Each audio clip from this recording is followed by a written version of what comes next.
Popcorn and Pictures podcast. Welcome to another episode of Popcorn and Pictures. I am your host, Sam Karpinski, and Jose Mendoza, the one that's me.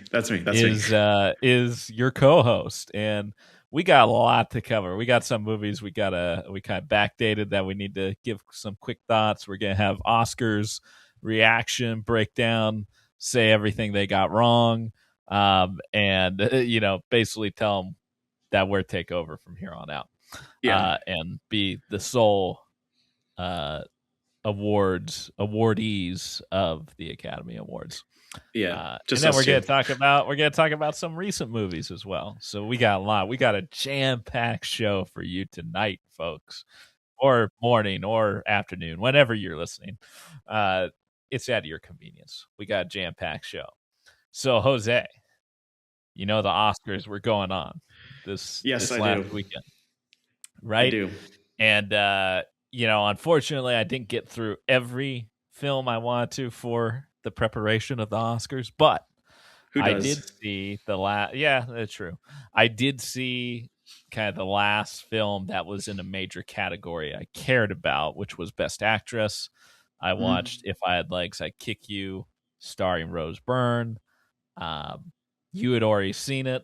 Yes, I have recently. I thought it was great. It wasn't like a masterpiece or anything, but for what it was doing, what it was looking at, the subject matter, coupled with her performance, that was, of what I saw last year, the best actress performance of the year.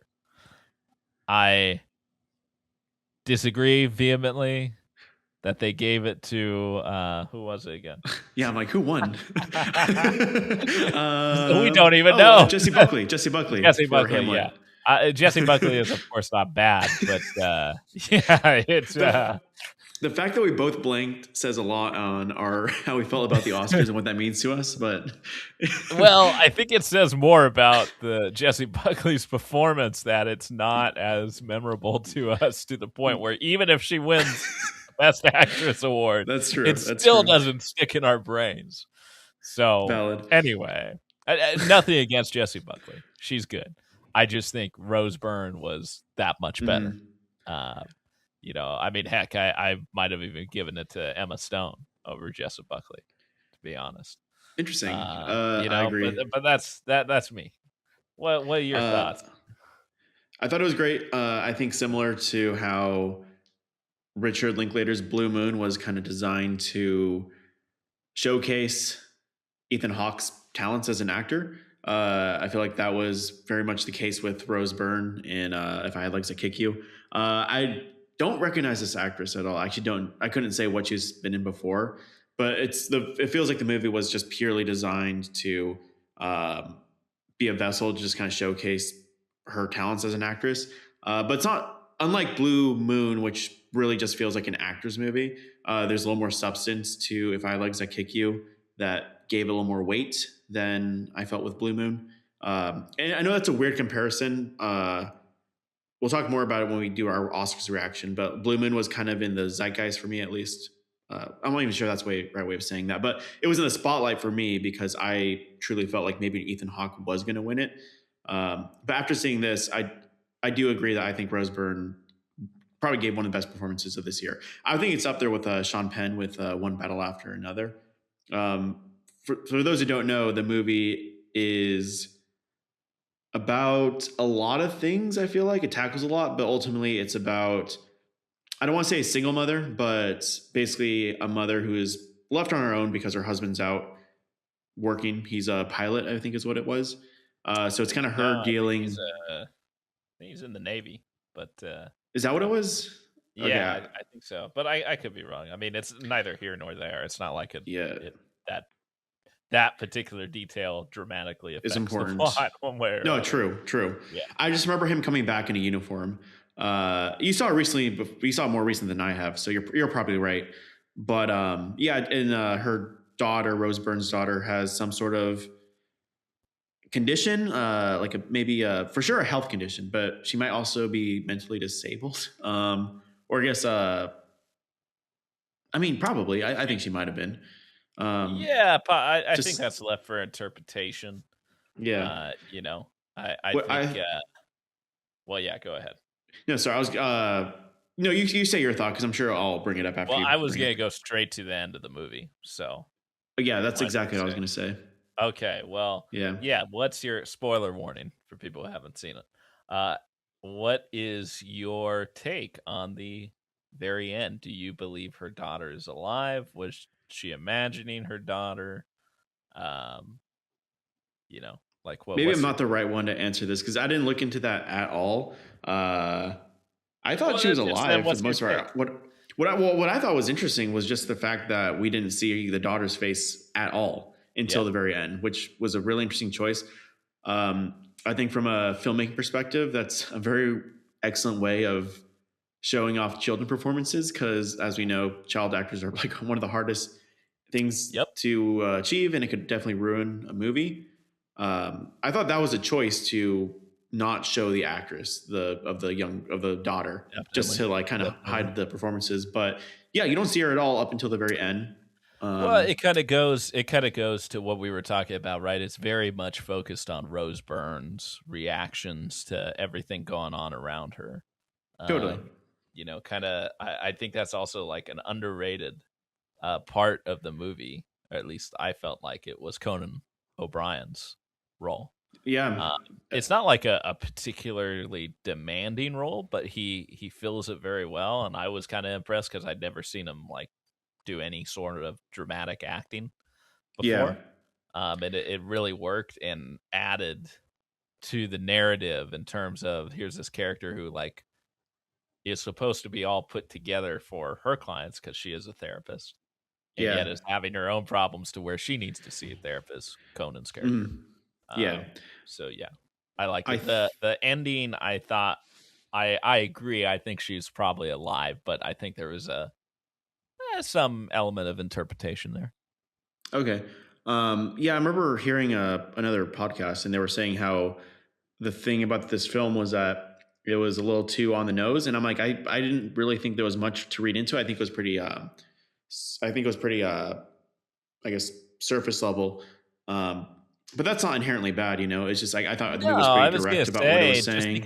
Just because it's on the nose, that especially with that particular subject matter, I felt like, okay, like how are you going to be nuanced about that?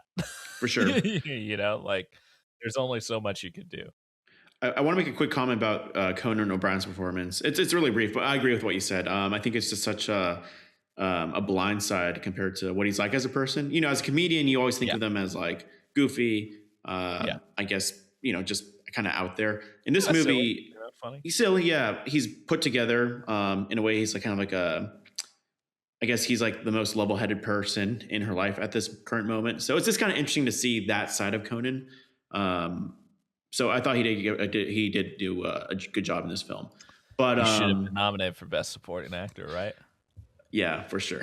No, definitely not. No offense. He was the nominees for Best Supporting Actor were strong. I don't think he needed it over that. No, it's one of those performances that it's not really a standout performance, but it sticks with you, if that makes sense. It's definitely a huge 100%. Part of the film. And I was going to bring up something, but I forgot what it was. Surface level. He's thinking, folks. He's wondering. He's plunging deep into the memory bank. I had something to say that was going to kind of segue. Well, remind me what you just said about it being surface level. That's what I was going to say. I think the themes of the movie are surface level, but that isn't really the point of the movie. I think the point of the movie is to highlight that mothers can go through hell a lot of the time and not be as supported as they should be. Yeah, I remember what I was going to say. The movie, in a way, kind of reminded me a lot of Die My Love from earlier this year.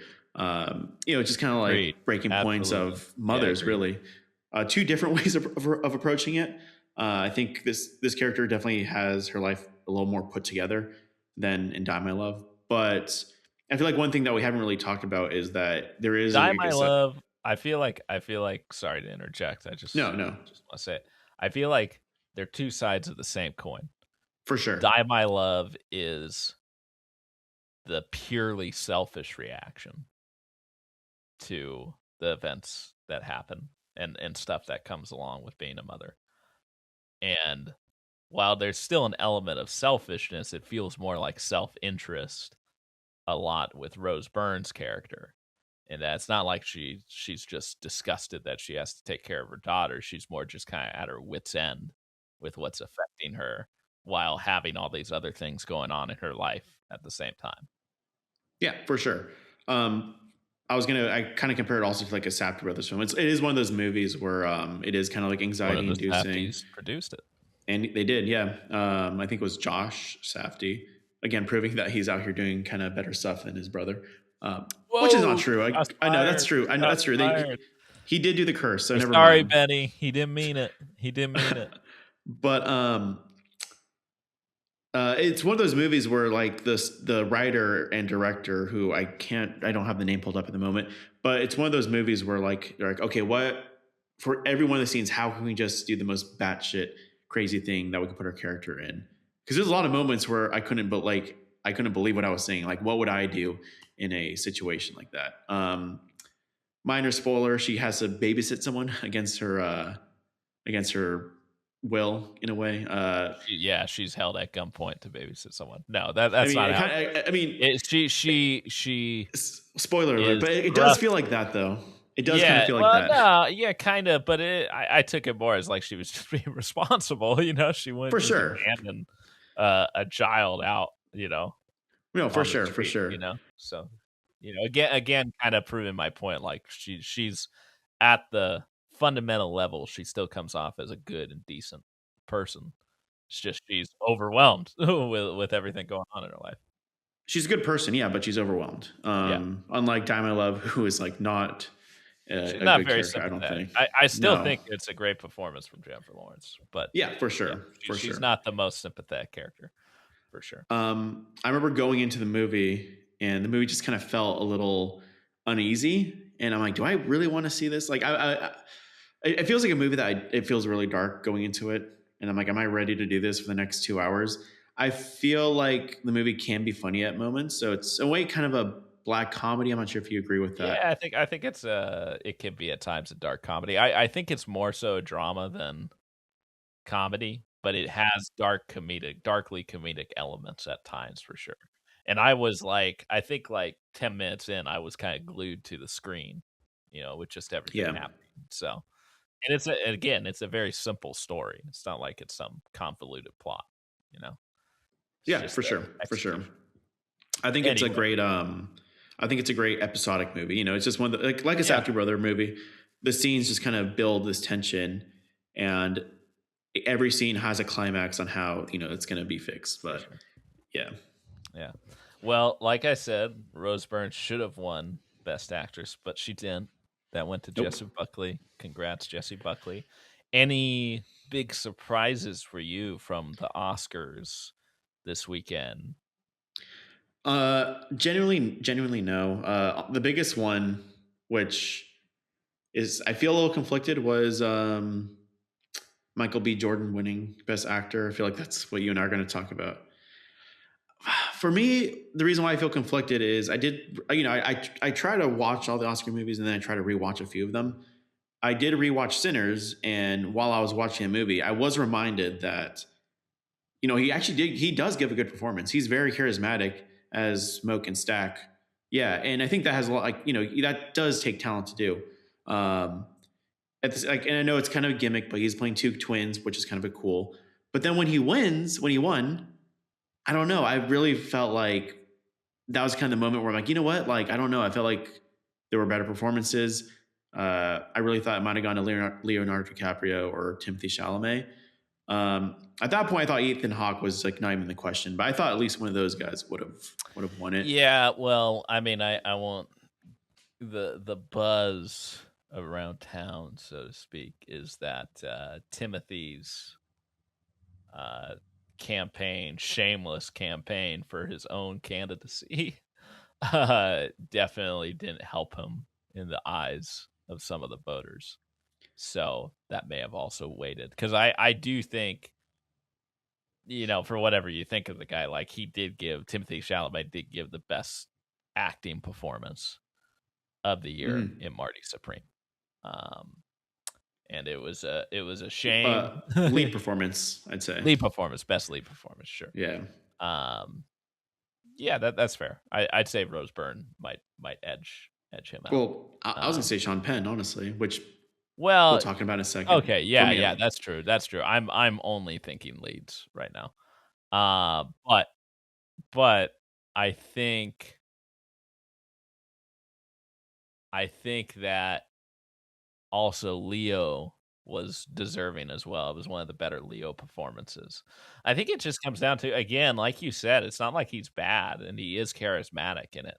It doesn't feel like the role, which sounds crazy since he's supposed to be playing two separate characters.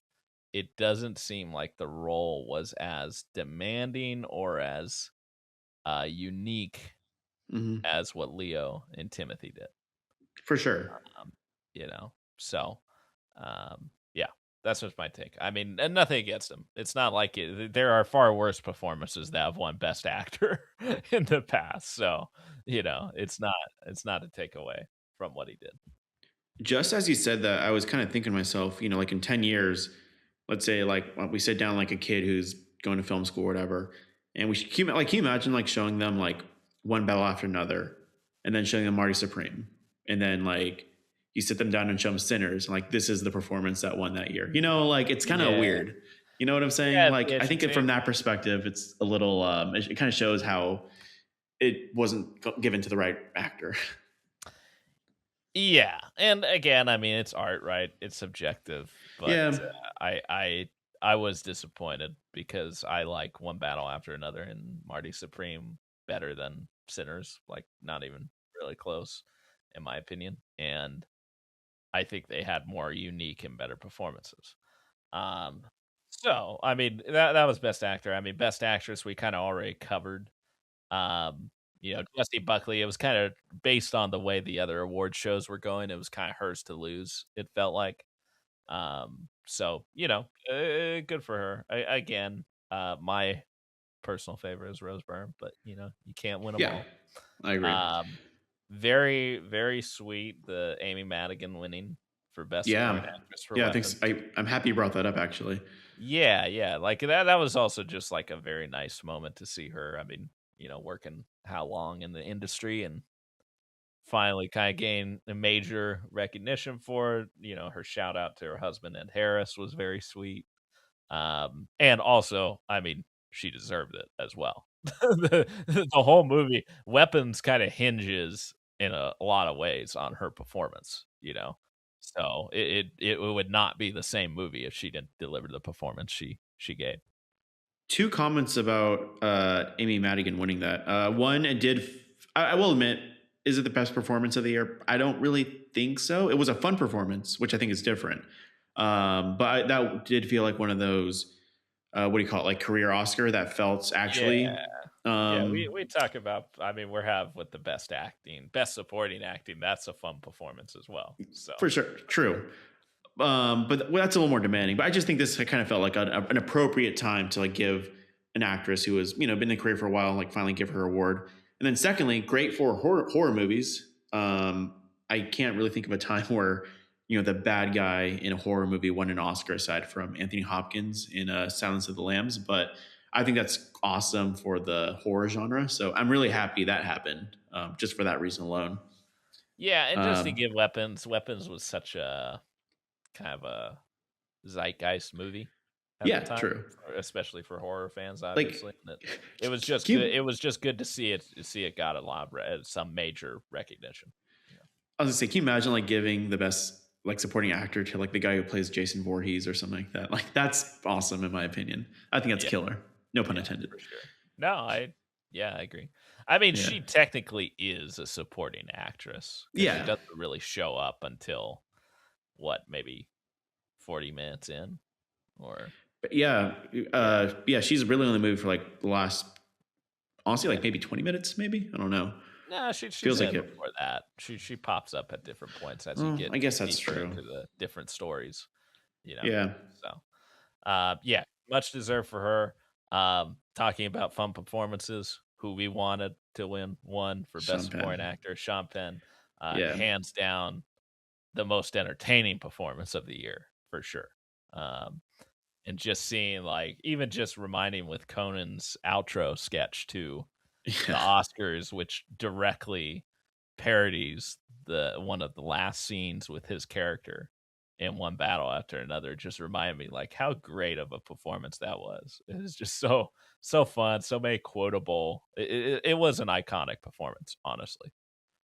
Yeah. I was bummed that they did that skit because I was watching the last bit of it with my parents, and I'm like, they haven't seen that movie yet, One Battle After Another. But when they saw the skit, I'm like, should I even say that this is a spoiler? Like, it's kind of ruining it. And if I tell them it's a spoiler, then it's kind of spoiling it. Yeah, I saw it with I actually, it's funny. I actually almost did that unintentionally. I started talking about the outro and like it was really funny, forgetting the person I was talking to hadn't seen One Battle After Another. So I had to pull back. It was like, oh, never mind. I can't talk to you anymore about it, you know? Yeah, but then when they see the movie and that scene comes up, maybe it's like not in their minds anymore, but I was thinking if they go back and think about that skit, then they're going to know how that scene unwinds, you know? Yeah. Yeah, for sure. I mean, it doesn't take away. I've seen that movie twice and that scene like several times. It still doesn't take away from it. It's very well set up and yeah, true. Very, very funny any way you slice it. Like, I mean, the lines he has throughout, which I mean, credit also to the screenplay, right? I mean, Paul Thomas Anderson won for Best Adapted Screenplay, rightfully so. You know, I would not be surprised though if some of the stuff Sean Penn did was ad-libbed, you know, just because he got into the character, you know? Yeah, like, definitely. I would be shocked if not. Talking about surprises, that actually was a surprise for me. I thought, you know, such a great performance. I really didn't think they were going to give it to him just because he's won twice already. I thought it was gonna be one of those like, oh, he doesn't need another one. I'm really happy they gave it to him though. I heard someone talk about his performance, and I think they illustrated beautifully. Because like when you see Sean Penn, like if you just had the movie on mute and you see every scene that he's in, like every facial reaction he does just like has a story in it. You know, like you see him like pissed off, you see him like biting his lips, like keep him like putting the comb in his mouth to comb his hair. Yeah. It's just like so brilliant. I think it's just so cool. Like he really gave it his all. Like I said before, like that performance is the definition of scenery chewing.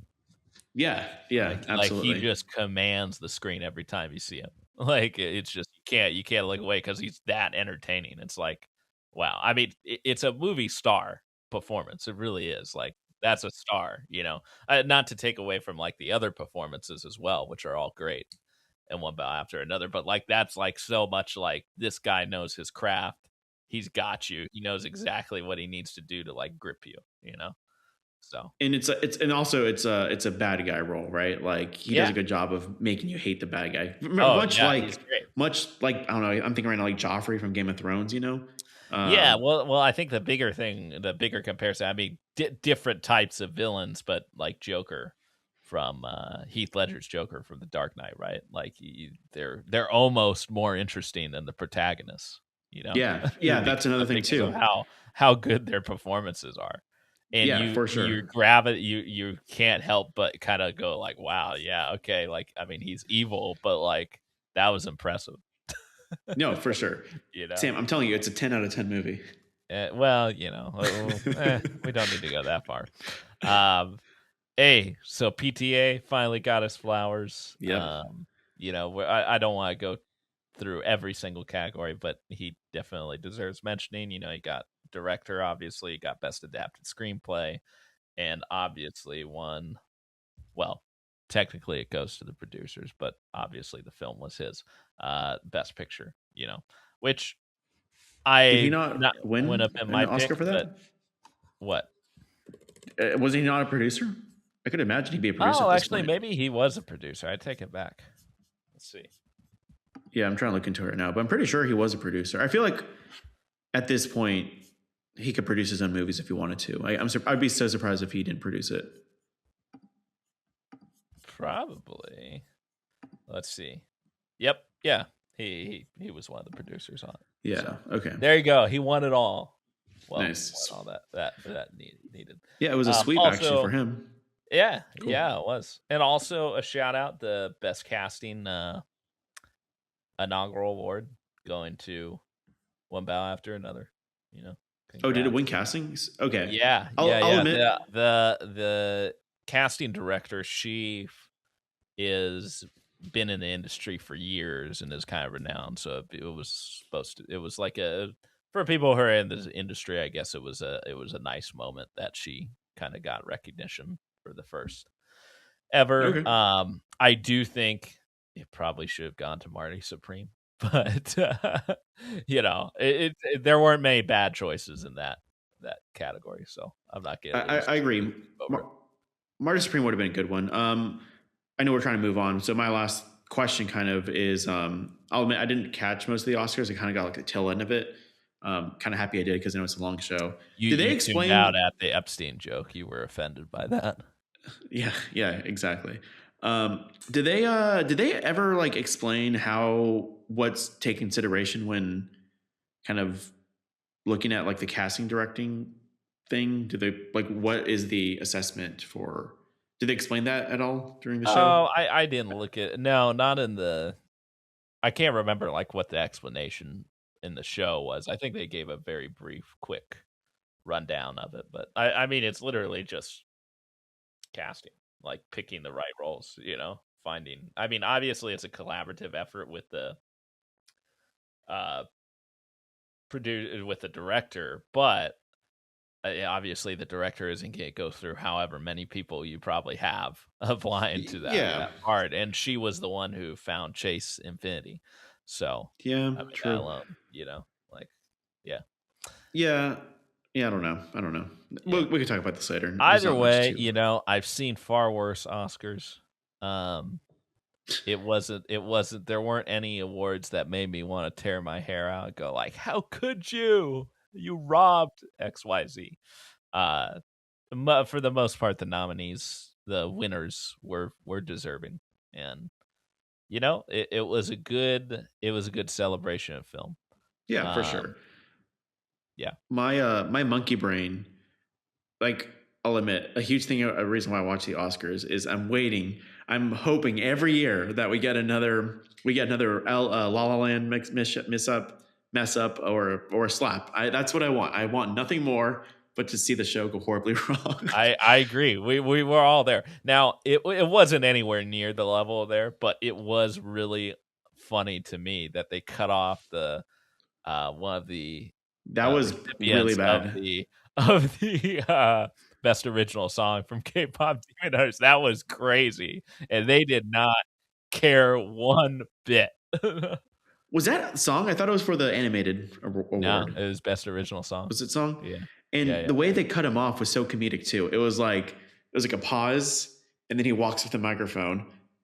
The moment he like says one word, it's just like this blaring music. That was really disrespectful. Yeah, no, it was crazy, and I don't get me wrong. I don't think there was a racial component to it, but it was funny to me that the guy they cut off for that song was the only Asian guy who was going to speak. When the whole movie is obviously about K-pop, so it was really, really funny. I'm convinced he didn't know English very well, so I think it took a lot for him to like, even say something. Well, yeah, but like his fellow recipients were like jumping up and down, like, "No, bring it back," and they just did not care. And they also cut off another guy prematurely as well, but they did bring it back for him. So, yeah, that was really bad. So, hey, that was entertaining. You're right, not anywhere close to La La Land or The Slap, but those are the reasons. You never know what's gonna happen. I feel like there's always one kind of highlight moment of just it going horribly wrong. I think this year it was that guy being cut off. Not a big deal, but it was kind of embarrassing on their half. Yeah. So any other wrap up thoughts on the Oscars? Unless you do, I'm kind of ready to talk about movies that came out this year. Because this will be the first time we're quick yes or no. Do you want Conan to be host for life? As in host for the next 2 years. I don't really care who the host is. Like who else would do it, right? Like it's always gonna be either him or Jimmy Kimmel. I think it'll be cool. Jimmy Kimmel just reminded me again why I don't want him to be sure. Okay, sure. Be the host. Conan. Now here's an interesting idea. What if they get someone like entertaining who's actually into movies, like maybe Quentin Tarantino to host the thing is, I feel like you could say some like outlandish shit. Yeah, I think that also like gets. I think it's better to have a little distance, Yeah, between the industry. Not. I mean, don't get me wrong. It's still Hollywood. Conan and Jimmy Kimmel are still ones, but like at least it's a different part of the field. Right. Like, I don't know. It'd be cool to actually have like someone who's as passionate about movies having Tarantino do it, But I don't know if he could actually carry the show. That's the thing, right? That's like, is he actually right? He's not a performer. That's true. Yeah. Yeah. All right. Moving on to movies that came out this year. We're going to go with the film that I saw earlier this year that you just recently saw. Yes, yesterday, actually. It is Gore Verbinski's first film in years. It is a little sci-fi film starring Sam Rockwell called Good Luck, Have Fun, Don't Die. So let me ask you, Jose, first off. Yeah. Did you have good luck while watching the film? Did you have fun? Did you not die? I didn't die. Okay. I had good luck because I went into like 2:00 in the morning trying to finish this movie. Did not fall asleep. Whoa. Yeah, that is good luck. Dang. Even though I was really tired. Did I have fun? Yes. But here we go. I like the movie. Don't get me wrong. I feel like it kind of, I mean, I have my issues with it. I'll say that much. I was pleasantly surprised. I think Sam Rockwell is a very underused actor. It was actually really nice to see him again in a movie. I can't even think the last time I've seen him in anything. So really cool to see him back. Kind of proved to me that he can carry a movie by himself. Last time I remember seeing him in anything like notable was 3 Billboards, where he was a supporting role. But I feel like in this movie, he very much is, the beating heart of the film, right? Like he's the main character. He's the plot driver. Yeah, for sure. The whole movie happens because of him. For sure. It would not happen. So it was great seeing him. But my main issue comes with, I don't know, like looking into the movie a little deeper. I was kind of like a lot of dumb moments. For instance, I don't know if I'm looking too much into it, but there's a character who's allergic to Wi-Fi. So when she's like in proximity of anybody using a phone, she has an allergic reaction. But yet she like lives in Los Angeles, and I feel like the allergy kind of happens when it's convenient for the story. She's like out of norms. Everyone's like clearly on the phone, but she's not having an allergic reaction. It's like moments like that, which are minor, but I feel like it's kind of consistent throughout the movie that it pulls me out of it. I agree. I think that there's a lot of plot holes in the movie, or at least plot like, that's the word. Stuff like, okay, like why'd they do that? Well, not necessarily a plot hole, but it's like wouldn't they have done something else? I did like the movie. I thought it was very funny, which helped kind of paper over some of the plot holes. It did, I think, have like an interesting thing to say. I just don't think it set up maybe as well as it could have. And it kind of ended on a like, I wouldn't say downer note, but it was like, so we just watched this to get to here again. Yeah.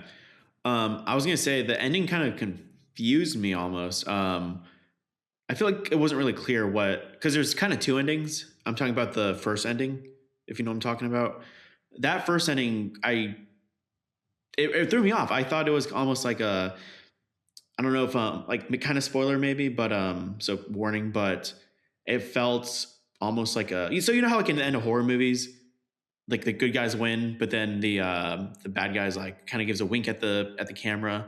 I thought, but they still win ultimately, right? This movie kind of did that, and I thought, but it was kind of unclear what exactly went wrong. I didn't realize why. I guess I do have to spoil the ending, but I didn't realize why Sam Rockwell had to go back in time, because it made it seem like everything was fine, but then he had to go back in time, implying that it wasn't fine. I had to read into it. I guess what happened was that the AI kid or whatever created this reality that, it made them feel like they won, so they're more compliant. And that wasn't really communicated properly, I feel like. Yeah. Well, it wasn't communicated like properly in the fact, so did the whole movie, was it all just basically in a simulation or in their minds? Or was it that, at some point they lost and it's not clear where that point is?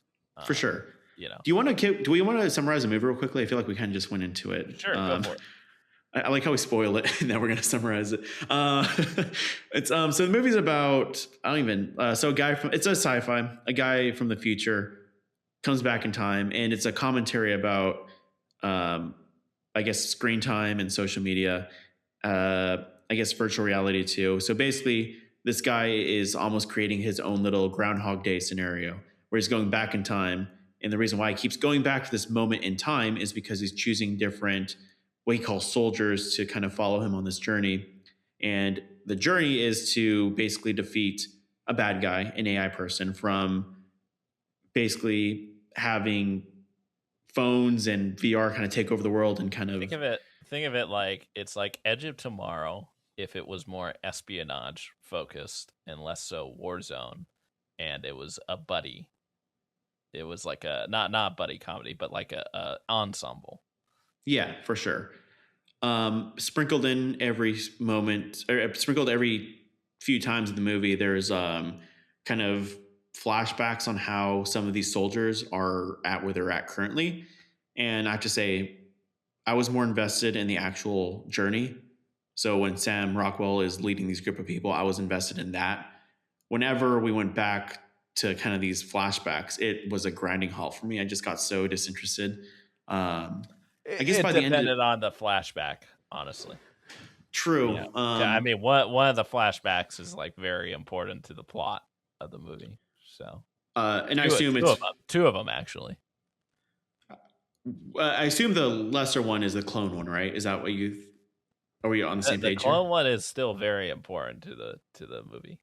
Okay, which one did you think was not the most important then? Because I thought the clone was Michael Pena, and I forget her name. The actress. Zazie Beetz. Yeah, Zazie Beetz. Okay. I guess for me that was kind of I thought that was more entertaining than the clone one. So I guess I'm not actually thinking. I don't think was supposed to be. I mean, it had entertaining moments, but the Muslim turning their daughter. That was kind of funny. Was hilarious. But it was more dramatic, I think. Yeah, for sure. Yeah. The movie kind of felt like just little vignettes of like Black Mirror kind of things, and I think that's kind of what. Yeah, again, it's one of those movies. It's kind of turn your brain off. It I think thought it had more to say than it ended up saying about like AI and the prevalence of screens in our modern life.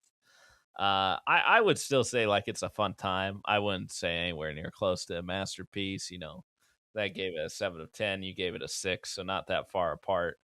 In feelings with it, and it's just like it's one of those movies. Like, if somebody pops it on, there's far worse ways to spend the evening. But it's also not like a movie I'd be like, I need to go see that again. Yeah, for sure. Not as preachy. I feel like if the movie was any more preachy, I would have hated it. I think it does a good job of balancing kind of, having some commentary on today's, addiction to phones and screens. Very surface level, but it's not super preachy. But it's balanced with, a fun sci-fi adventure. I thought it was, it's a fun, as you said, kind of turn off your brain ever so slightly. You do need to use it a little bit, but it's not like it doesn't really make me reconsider life or anything, It's not really saying anything I already don't know. What do you think about the clone thing, though? That whole scene, I know we're trying to move on, so whenever you need to continue, just, call it quits. We should move on soon. Which clone scene? Just that in general, because like the obviously whole clone factory, for lack of a better term. Well, or the... I guess what I'm trying to say is, the first vignette with Michael Pena is like a phone addiction, right? Like teenagers being addicted to their phones, which I know like most of them are clones. That's kind of implied with the second part. the second part is the actual cloning aspect. The third one is kind of this almost giving into artificial reality and kind of choosing to live in a VR world if it means like, ending suffering. Ignorance is bliss, the Matrix, we've all seen it. What's up with the clone? Is that like a thing? Is like cloning like a thing that's kind of in the zeitgeist? I know like we're starting to clone a little more, but like was that just for fun? No, I think that's just been a sci-fi thing for a while. And I think it was more as kind of like kind of like a Faustian bargain type thing. It's like, oh, the people are going to get their kids back, and it's just another way for, for lack of a better term, the devil figure in this, which is the AI entity, to like get their hooks in to society. Okay. So I guess for the record, what I'm trying to say is like, I know like clones aren't walking around this. Like I'm not stupid. I know that's not what it's trying to say. But, that's true that I know of. I just know, like, recently we cloned. Joe Biden was a clone for many years. True. That's true. There is those theories, but I know like dire wolves got cloned recently. Like, is there like a commentary like that's the route? When did the sheep get cloned? Like that was the first like major cloning thing. That was like what, late 90s or something. I think 2000s. I think early 2000s. Yeah. So I think that's just been like, it's been a sci-fi concept for years, for sure, right? Like it's and we're getting closer to the technology to be able to clone a human. We might already even be there. It's just for ethical reasons, obviously not. I guess the movie is so like insistent on like kind of giving these messages. I'm like, do they really think like cloning is like kind of the next thing that we should be worried about? Maybe. You're right. Technology is advancing, so possibly. I think you open that door, there's always the possibility. So, fun movie, but not essential by any means. Could have been better. Okay, we're gonna bring the podcast soon to a close. But what were your thoughts on what some are saying is Pixar's best film in years? Yeah, I do want to talk about this. The one called Hoppers. I think we could keep this short. I agree. There's not much to talk about it. I kind of compared it to Emperor's New Groove. Not that the stories are similar, but if you remember Emperor's New Groove, the movie feels very improvisational. I remember one time someone describing it as like, don't hate me, folks. I've told this to Jose. He's just forgotten.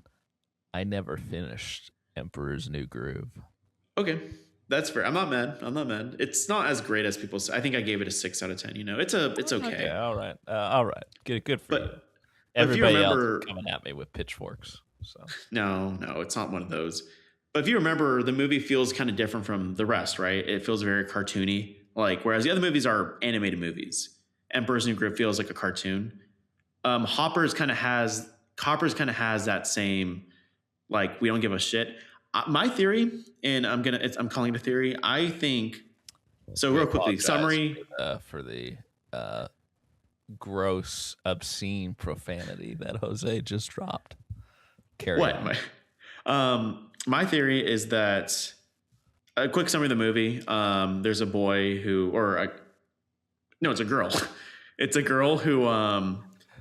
We're not recording that late, folks, but Jose's already losing it, apparently. Yeah. So he'll need to go to bed soon. That's the real reason we're wrapping up this podcast soon.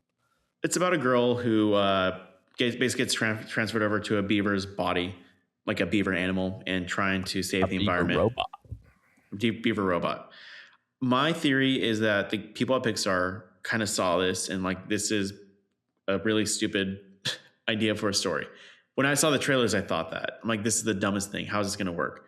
I think they had that same approach that they did with Emperor's New Groove and was like, let's just have fun with it. Let's just give up, but kind of make things. Let's take a chance. It's fine. It definitely was. I think the movie had messaging behind it. I think from what I hear, it might have been more heavy-handed, which would have hurt the movie and the message behind it. I thought the messaging was actually relatively nuanced. Just basically just talking about being good stewards of the earth and treating the environment with respect and nature with respect. But I think you're right. It was very zany, like a lot, just like, oh wow, funny stuff. The reason I do kind of agree with some of the reviews saying it's the best Pixar in years, it feels like the first one in a while that has a little bit more of an edge to it, which a lot of the early Pixar films did. There was a mild absolutely. mean streak to to several of them, and there's certainly that. I mean, there's straight up. I mean, there's a major quote unquote death that happens in the film that just kind of like goes bonkers from there on out. Like the film just kind of loses all semblance of sanity at that point. It's just like, oh wow, yeah, strap yourselves in. And it's a darkly comedic moment, the death. Like it's hilarious, It does make a joke out of a death. There's a few other things I can't remember all of them, which are like, oh yeah, that was a little edgy, like for sure. I've kind of forgot what that felt like with an animated movie to have that edge, Yeah, so. It felt unapologetically kind of, it felt mean, but not like. No. I mean, it's fun. It's fun mean, right? Like they're mean at one point, but then they all become friends at the end. It's all good fun, It's I remember thinking that too. I'm like, I feel like it's been a long time since we've seen a death in a Disney movie, but then to kind of make a joke out of it did feel edgy, and I like that. There's a point in the movie where it becomes so bonkers. It has to do with like an animal that doesn't really belong in the air is actually in the air. And I remember thinking to myself, like, what the fuck am I watching? It's fun. It's just really funny, and it's funny, and it's kind of sweet at times. It felt very a throwback Pixar. Am I gonna rank it like say as high as something like Toy Story or Finding Nemo? No, obviously, but it felt the closest to that they have in several years. It's probably for me the best one since Soul. Okay. Personally. I think for me, it's since Coco. I didn't really like Soul a whole lot. I've been meaning to rewatch it though. I might do that tonight. We'll see. But I feel like it really felt like Pixar is finally like taking a chance. And I want them to kind of go more in that direction. Yeah. Knock on wood. Hopefully it goes, but it's a promising start to the year. Yeah, for sure. Did you? I just want to say real quickly too, and I have to say the movie got a good chuckles out of me. I think what I appreciate is when movies actually utilize filmmaking to make me laugh. So it wasn't even necessarily the jokes that were funny, because there was actually points in the movie that were kind of cringe. It's like when the animals are like trying to replicate the noise of the fake tree. But what I thought was funny was like the banter between the mayor and the little girl. And it kind of, and it cuts in different scenarios of when they're bantering. I thought that was funny. And that was thanks to the editing. Gags too, as well. Yeah. So yeah, absolutely. For sure. Sorry, my cats. He lost his cats. No, I hear them. He's going, okay, the podcast is pausing. Jose's going to put up posters of his cats to find anybody sees them. They belong to Jose Mendoza. Just assume it could be any cat, Any cat. Jose. I was going to ask, did you catch the Finding Nemo reference? Well, yeah, talking about the short film before Finding Nemo. No, that's the short film. Oh, yeah, that was fun. Yeah, that was. I think that was Monsters Inc. Yeah. Do you want to spoil what it was? I forgot what the short film is called though, but the little birds for the birds. Yeah, with the telephone wire for the birds show up briefly in hoppers. It was funny. One of the friends I saw it with, we were talking on the way over to the film, was like, we were listing all of our favorite Pixar shorts, and we're like, man, it was nice when that used to be a thing. They don't do that anymore. And talking about our favorites, I was like, yeah, For the Birds is like my favorite.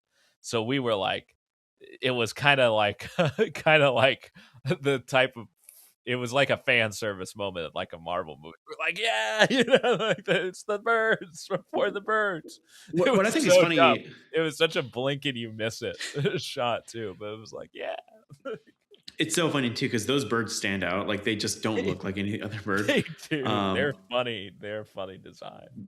What I think is funny is that's made for us. Like we're that, like we were around when Pixar was doing all that stuff early days. Like that was for us, like our age demographic. So cool. Absolutely, I love it. Absolutely.